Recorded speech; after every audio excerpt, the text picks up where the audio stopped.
Your name's me Sputnik 1 here, and bitch, I hope the fuck you do. Bitch. I hope the fuck you do. And they made some reforms, like making the government govern more, and making the government more like China's government, which is a government that governs more. Hi, China, they said. Hi, dipshit, said China. Can you call us something else other than dipshit, said Japan. Like what, said China. How about Sunrise Land, said Japan. And they stole China's alphabet and wrote a book about themselves. And then they made lots of poetry and art and another book about themselves. Then they stopped moving the capital every time the emperor died and kept it in one place for a while, right here. And they conquered the north, finally. Get that squared away. A rich hipster named Kukai is bored with modern Buddhism, visits China, and learns a better version, which is more spiritual. Comes back, reinvents the alphabet, and causes art and literature to be great for a long time. And the royal palace turned into such a dream world of art that they really didn't give a shit about running the country. So if you live outside the palace, how are you supposed to protect your shit from criminals? Hire a samurai. Everyone started hiring samurai. Rich, important people hired samurai. Poor people who could not afford to hire samurai did not hire samurai. The samurai became organized and powerful, more powerful than the government. So they made their own military. We've invaded China, said the Mongols. Please respect us, or else we might invade you as well.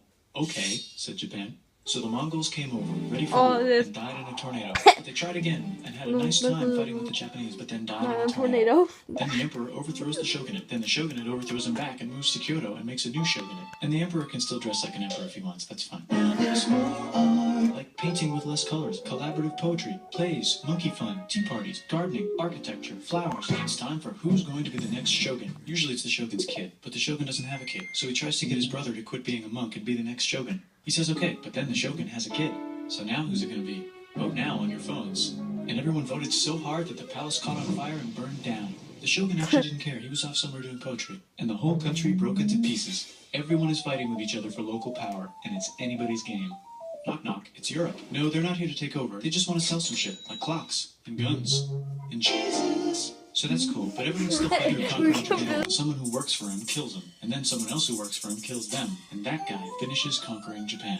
And then he confiscated everybody's swords, and made some rules. And now I'm going to invade Korea, and then hopefully China, he said, and failed, and also died. But before he died, he told these 5 guys to take care of his 5-year-old son until he's old enough to be the next ruler of Japan. And the 5 guys said, yeah, right, it's not going to be this kid, it's going to be one of us, because we're grown-ups.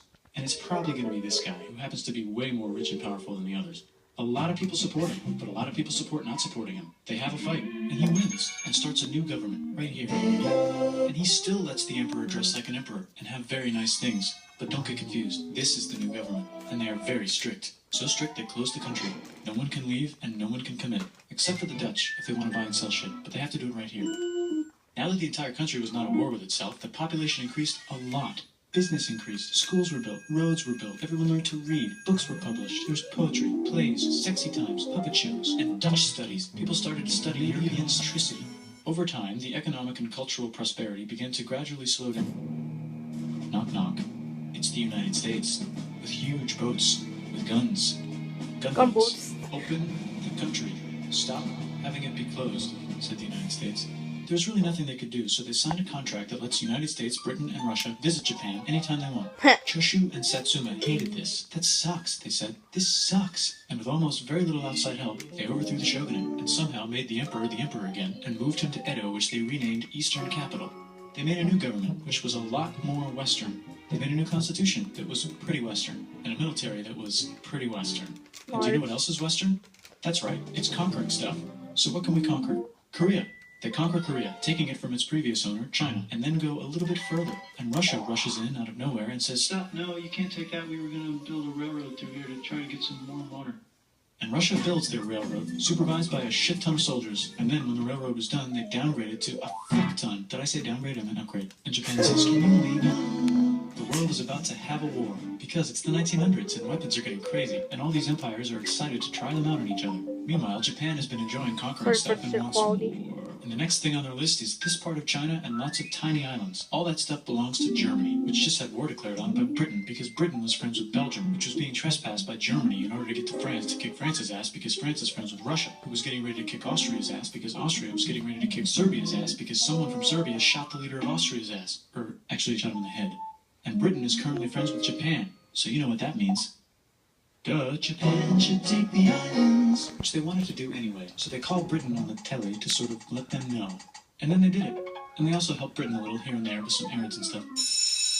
Now the war is over, and congratulations, Japan, you technically fought in the war, which means you get to sit at the negotiating table with the big dudes, where they decided who owns what.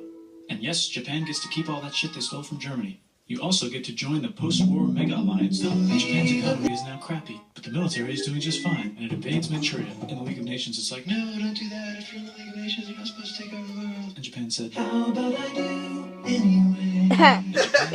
Yeah, me in a nutshell. And was planning to invade the entire East. You've got mail. It's from Germany, the new leader of Germany. He has a cool mustache, and he's trying to take over the world and needs friends. This also got forwarded to Italy. They all decided to be friends because they had so much in common. It's time for World War II. Germany is invading the neighbors. Then they invade the neighbors' neighbors. Then the neighbors' neighbors' The Great neighbors War, happened the to be sequel. Britain said, holy shit. And the United States started helping Britain because they are good friends, and started not helping Japan because they're friends and our friends are not friends. Plus they're planning on invading the entire ocean. The United States is also working on a yeah, large, the very song. huge bomb, bigger than any other bomb, ever. Just in case. But they still haven't joined the war. War looks bad on TV, and the United States is really starting to care about their image. But then Japan spits on them in writing and challenges them to war. And they say yes. And then Germany, as a symbol of friendship, curious to see if it works, so they drop it on Japan. They actually dropped 2. Actually, the third one they were gonna drop on Tokyo. Just some of Yeah, them. but they didn't. No, they didn't. They said they wanted to, or But something. Japan surrendered. and then they got intel that the emperor was currently there. The United States installed a new government, inspired by the United States government.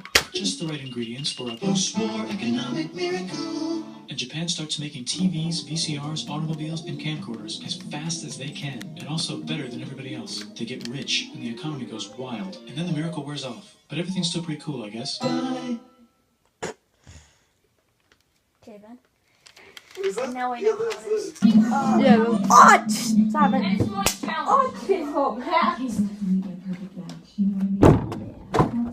I missed.